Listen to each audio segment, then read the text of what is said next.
Cara taubat antara yang tadi, dosa yang hubungannya dengan Allah saja dan dosa yang hubungannya dengan hamba Allah, beda. Kita taubat dari dosa yang hubungannya dengan Allah saja. Contohnya ada seorang hamba, dia ninggalkan sholat, kemudian dia taubat, sholatnya diganti, selesai, diampuni sama Allah.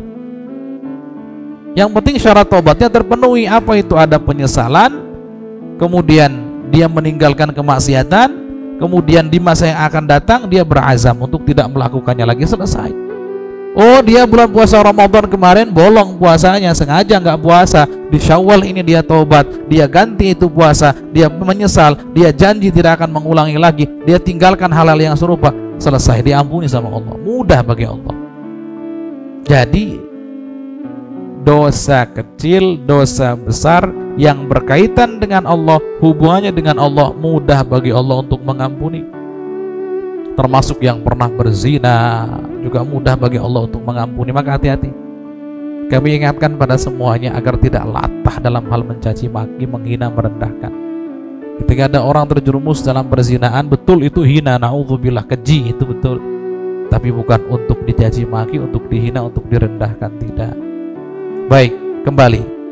Jadi ingat, ada dosa yang bisa terhapus oleh amal soleh, yaitu dosa-dosa kecil itu. Ada dosa yang tidak bisa terhapus dengan amal soleh, tapi harus taubat. Dan cara taubatnya ada dua macam, tergantung dosanya. Kalau yang hubungannya dengan Allah saja, syaratnya cuma 3 tadi itu, selesai Allah ampuni.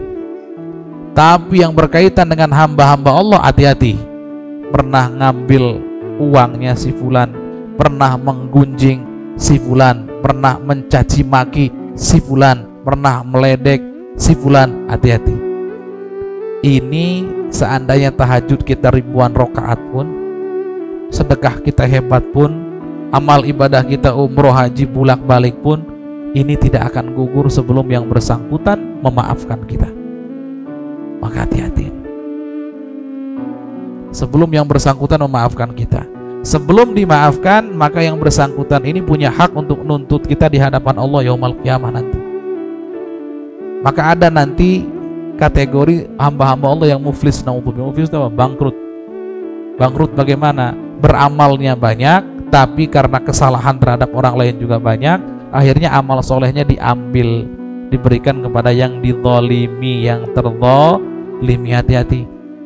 Nah, dalam momen inilah, momen halal bihalal ini adalah momen penyempurna. Selama bulan suci Ramadan, insya Allah dosa-dosa yang hubungannya antara kita dengan Allah selesai. Kita diampuni oleh Allah, mudah sekali bagi Allah.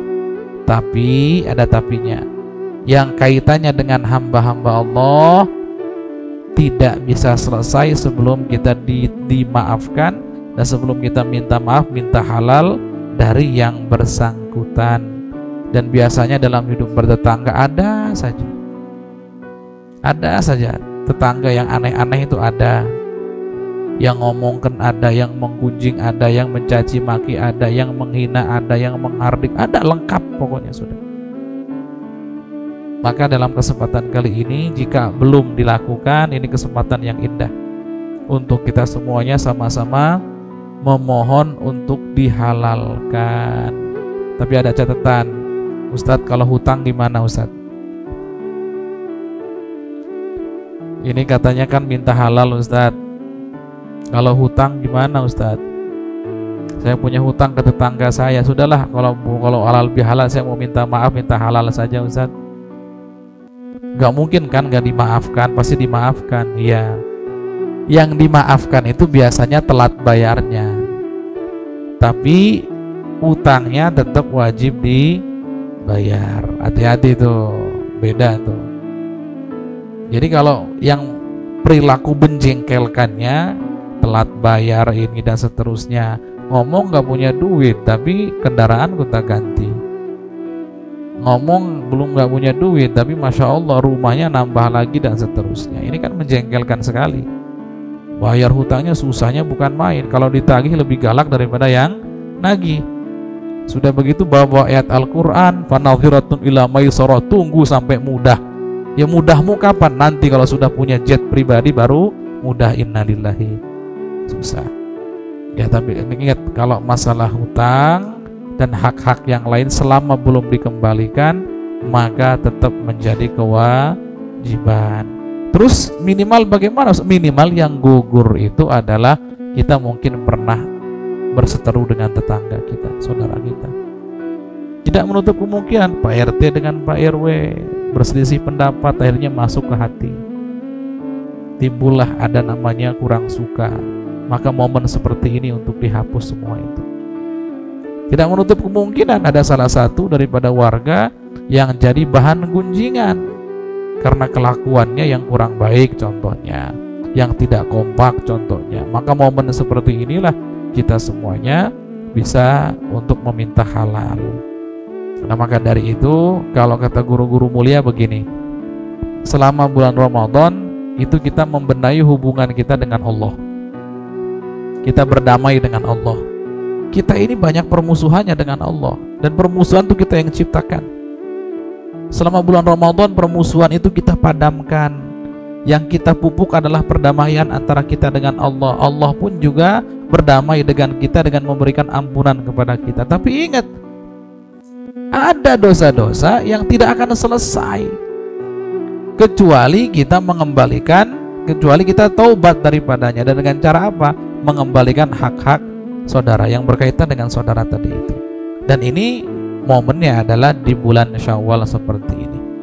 Walaupun seharusnya ya tidak harus nunggu sampai Syawal, cuman tadi yang kami sampaikan, momentum itu ada. Momentum itu ada. Orang mau nikahnya nyari momentum yang tepat. Orang mau sunatan nyari momentum yang tepat. Bangun rumah nyari momentum yang tepat. Momentum itu ada.